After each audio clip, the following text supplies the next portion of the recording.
De ces voyages multiples, les Européens cherchent à tirer des bénéfices importants et les conquistadors européens se lancent alors à la conquête de nouveaux territoires.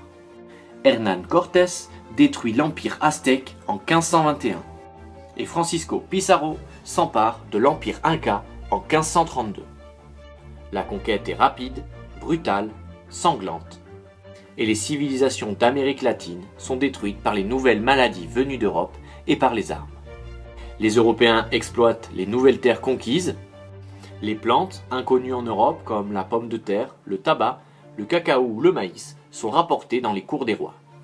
Les navires européens reviennent sur le vieux continent chargés d'or et d'autres minerais qui sont le fruit d'intenses pillages et d'une exploitation minière dans laquelle les Indiens sont forcés de travailler.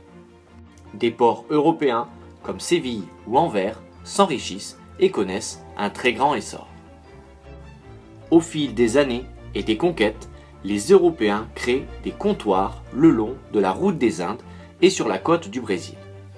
Les Espagnols fondent quant à eux des colonies dans les anciens empires amérindiens.